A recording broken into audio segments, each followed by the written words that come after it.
Listen to me. It's a straightforward question. Do you pay royalty? No, you don't pay royalty. Now, these raw material you are collecting, they belong to the Kenyan people.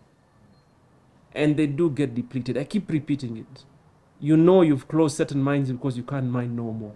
What do you expect us to tell the Kenyan people when all they go to see is quarries of material that has been extracted? And we can't say that we didn't collect, as a Ministry of Mining that are overseeing that space. What do you expect us to tell them? That we couldn't collect anything for all the material that has been extracted. So let's just be realistic. We have to pay something in the field of mining. We have to pay something. And I think 1.6% is a very reasonable figure. And the way it is explained to me, the PS has put it very well, that it depends on efficiency and pricing from time to time. It can be even lower than that 140 or even 100. So please stop resisting your contribution to largely the Kenyan people. Because to be honest, now it's in the law, it's in the regulations, and it must be implemented. You know, it must be implemented. The exercise of mining we are doing now, it must be supported by a plan. You can't keep digging without a plan. You are excavating. I was in a site the other day.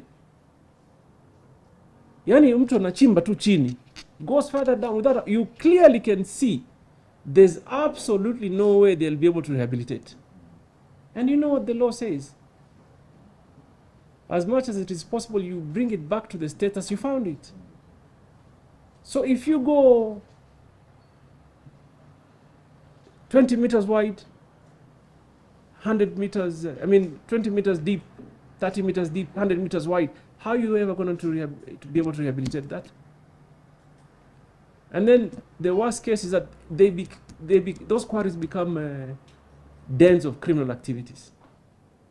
Because they're not being put to use, they are abandoned. So then therefore I would require every company to give us a clear rehabilitation plan. I was at a factory the other time. Unfortunately, we've had to issue a notice. I've even encouraged the Minister of Environment to also further take some action, simply because you clearly see silica dust all over the place. I became unwell because of the visit. I left that place with a flu, a horrible one. And there are populations, there are people who reside around. So we don't need to come and have a back and forth on basic fundamental requirements that you all are aware about. So meaning Kenya cannot be a dump site. Kenyan people cannot suffer for no apparent reason.